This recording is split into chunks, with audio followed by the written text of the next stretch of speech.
Darkest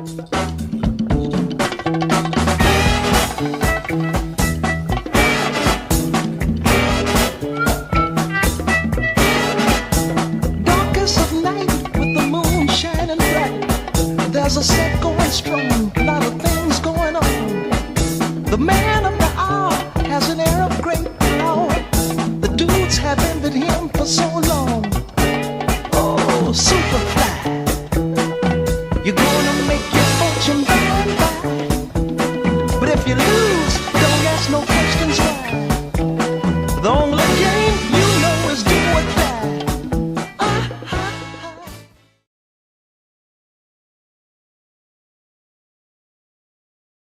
So in the Cadillac, we have 3 sets of wires that are all Tex Flex. There's speaker wires down each side, and then there's also signal wires going up to the radio, to the DSP control, and to some other stuff in the middle of the car. All of these wires are Tex Flex, color-coded Tex Flex, and there's a little bonus thing that we'll get into with the creativity side of it. But there's also the controls for the radio on the steering wheel. There's controls for the radio on the factory screen, just like it is, normally in the car. But then we also have the DSP control in the center where the old change purse thing used to be.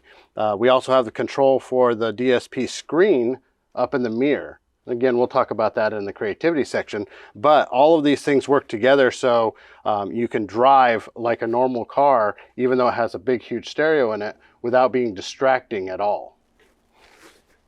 All these wires run down to the back, and they come into the area with the amplifiers and the processors. So the DSP controls plug into the processors, obviously, and then all of the power and ground for the DSP go to the factory fuse block, and then the amplifiers go to their own fuse blocks that go to the battery. Now, electric cars have a lot of voltage on them, so we worry a little bit about what's going to happen if there's a problem. So we ground the power and the ground on the amplifiers so we don't have to worry about it.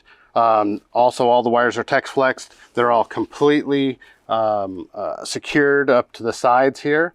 All of the ends are labeled, but on top of the labels, we also put QR codes on there. So the QR codes will take you to the owner's manual or the product page on the internet. There's even a couple of YouTube videos that I've made that explain certain things with the car. So when you scan them, it takes you to whatever you want it to go to. All the speakers have waterproof, handmade Molex plugs that are pigtailed onto each speaker, the heat shrunk, all made for easy removal and service of each speaker.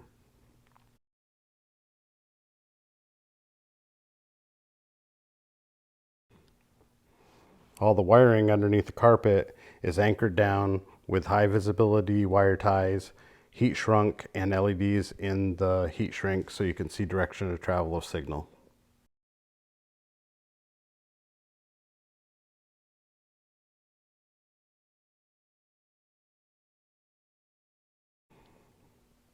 All the amplifiers have their wires securely mounted with labels that clearly mark what they are, as well as QR codes that show different things in the install. Fuses for the amplifiers are easy to get to, as well as repinned factory fuse block for some of the smaller fuses.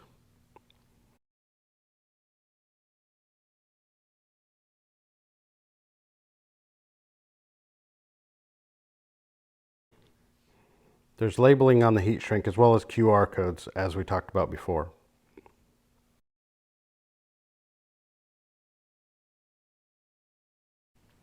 Since there's no alternator, the 12 volt battery is charged off an inverter off of the 360 volt battery. This inverter has been upgraded as well.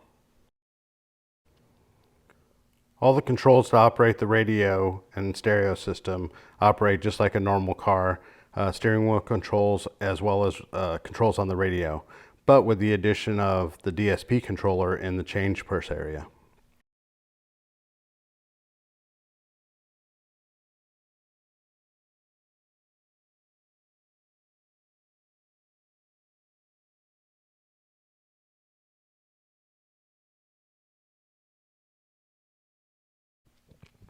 The system design starts out with a layout of all the equipment that needs to go in the car and how it's going to be wired and configured. We then take our color samples out to the car and make sure that we have the right colors so we can get matching upholstery for everything.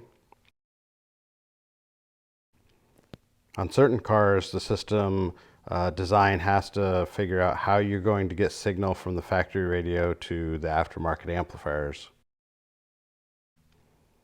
And then we can never forget about sound dampening. Sound dampening is one of the most important things in the system.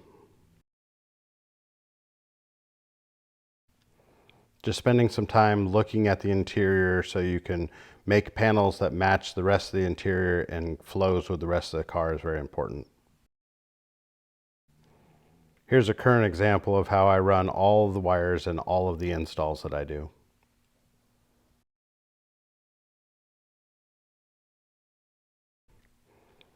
Making labels is an often overlooked part of an install.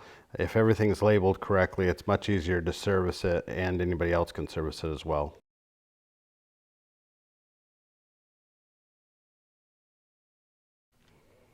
So system design always starts with consultation with me. That's very, very important to never forget that. Smart flow charts when you're putting things together for customers is very important. Make sure that you don't forget wiring or connectors or anything else. Smart measuring tools help to make sure that you can fit the product wherever you're gonna put it. You can usually do that on drawing board. After you get your measurements, you can put that all into CAD and you can start designing products for your install.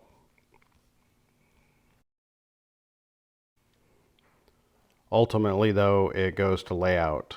This is an example of amplifiers that look like they would fit with no problem, and at the end, there was not enough room to mount the amplifiers and route the wiring correctly.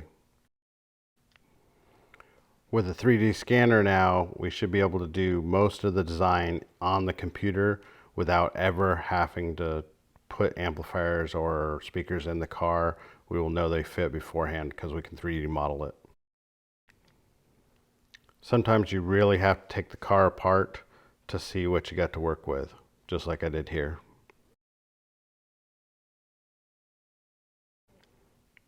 I really like to see what's underneath all of the bones of the car before I start working on it.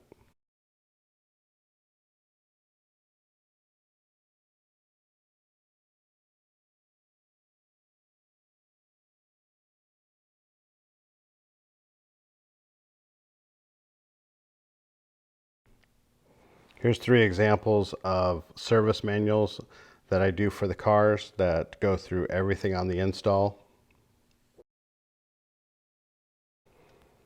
The ultimate goal with every system design is a happy customer. Not necessarily what I want, but what the customer wants.